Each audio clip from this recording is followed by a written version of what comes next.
रूस यूक्रेन युद्ध में कीव के एक अपार्टमेंट में रूसी हमले की ये तस्वीर सामने आई। इमारत से रूस का ड्रोन टकराया और इस हमले के बाद इमारत में लगी आग। सुरक्षा कैमरे से हमले का वीडियो रिकॉर्ड हुआ।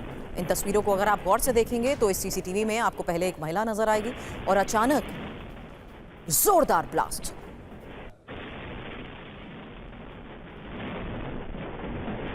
रूस का ड्रोन इमारत से टकराया और धमाके के बाद इमारत में लगी आग।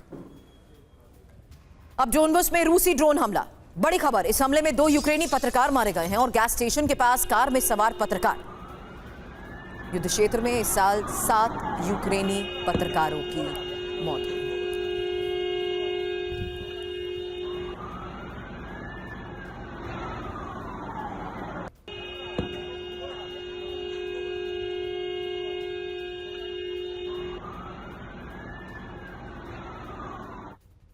और खार्किव के प्ले स्कूल में रूसी हमला, दर्दनाक तस्वीरें हैं जहां लोकल पुलिस ने बच्चों को कैसे रेस्क्यू किया। फिलहाल उसकी तस्वीर देखिए।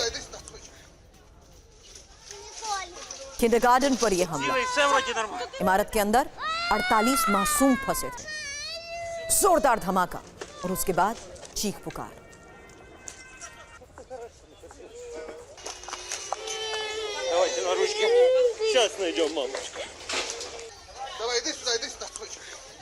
तो युद्ध में किस तरीके से हमलों को अंजाम दिया जा रहा है। रिहायशी इमारतों पर अब तक हमले की तस्वीरें आई हैं, लेकिन ये एक स्कूल पर हुए हमले की वो तस्वीर है, किंडरगार्टन पर हुए हमले की वो तस्वीर है, जिसके बाद चीख पुकार मच गई। छोटे छोटे मासूम बच्चे हमले की चपेट में आए। जल्द ज्यादातर बच्चों को रेस्क्यू किया गया। खबर ये कि उस वक्त जब ये हमला हुआ 48 मासूम इस इमारत में, इस बिल्डिंग में थे। और जो नेक्स्ट में यूक्रेनी एसओएफ का एक्शन, बड़ी खबर यह है कि रूसी सैन्य टुकड़ी का पीछा किया गया। 3 रूसी जवानों को मार गिराने का दावा।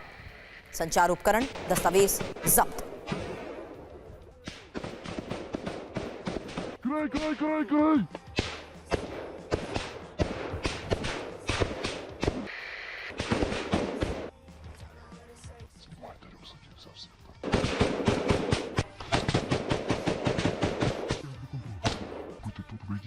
Що в них там? Підходьте на стик і заходьте в нове укриття.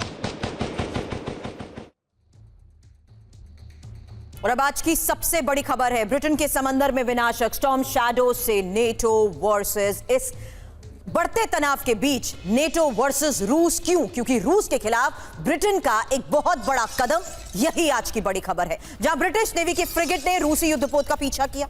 ब्रिटिश तट से गुजर रहा था रूसी युद्धपोत और ब्रिटिश फ्रिगेट ने रूसी युद्धपोत को रोक दिया। 48 घंटे तक लगातार रूसी युद्धपोत पर नजर रखी।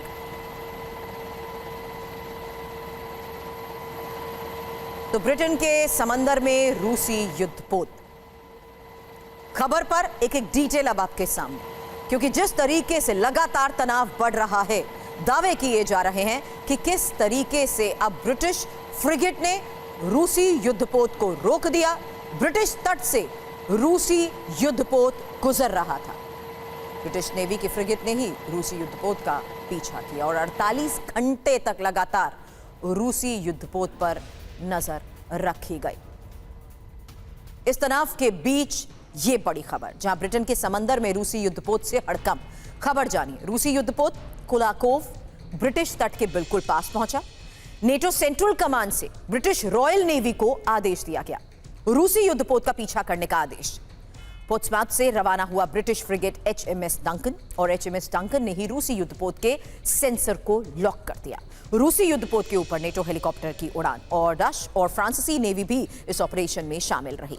बड़ी खबर यह कि 48 घंटे तक रूसी युद्धपोत पर नेटो नेवी ने नजर रखी और ऐसा पहली बार हुआ है जब नेटो के निर्देश पर फ्रिगेट की तैनाती हुई है। मनीष झा हमारे सहयोगी इस वक्त हमें ज्वाइन कर चुके हैं। मनीष, इस बढ़ते तनाव के बीच ये खबर किस तरीके से सिचुएशन को और ज्यादा इग्नाइट कर सकती है? किस तरीके से अब ये साफ हो रहा है कि दोनों अपने स्तर पर निगरानी कर रहे हैं और मॉनिटरिंग करते हुए जो सीक्रेट इंफॉर्मेशन को लेकर दावे किए जाते थे, ऐसे में इस मूवमेंट का मतलब क्या है? देखिए, सबसे दिलचस्प बात यह है कि जब इसे लेकर मैंने रूस के एक सुरक्षा विशेषज्ञ से बात की तो उनका कहना था कि आप देख लीजिए कि जब ब्रिटेन के पास इंटरनेशनल वाटर में हमारा वॉरशिप गुजरता है तो कितना पैनिक मच गया नाटो और ब्रिटेन की नेवी को। लेकिन वो वही देश रूसी सीमा पर नाटो के सैनिक लेकर आ रहे हैं और तब कहते हैं कि रूस परेशान क्यों है। कहने का मतलब यह है कि रूस इसे इस रूप में देख रहा है कि जहां पर अंतर्राष्ट्रीय नियमों का पालन करते हुए रूस के वॉरशिप या रूस के सबमरीन गुजरते हैं, तब भी इतनी हलचल मच जा रही है, इतनी परेशानी हो रही है। लेकिन लगातार रूसोफोबिया के नाम पर नाटो की लगातार तैयारी चल रही है और उसी दिशा में आगे बढ़ रही है जहां पर हम संभावना जता रहे हैं कि रूस और नाटो के बीच कभी भी जंग छिड़ सकती है। अब इसी घटना को देख लीजिए, ये एक किस्म का प्रोवोकेशन है कि आप रूसी वॉरशिप को चारों तरफ से इंटरसेप्ट करें और बदले में अगर रूसी वॉरशिप ने ये कार्रवाई कर दी कि भाई हम इंटरनेशनल वाटर में आप हमें नहीं रोक सकते, और अगर उन्होंने एक रिएक्शन में कुछ किया तो फिर तो तीसरा विश्व युद्ध उसी दिन शुरू हो जाएगा। तो बार बार हम अपने दर्शकों को आगाह कर रहे हैं, एक छोटी सी मिसकैलकुलेशन और तीसरा विश्व युद्ध आधिकारिक तौर पर शुरू हो जाएगा।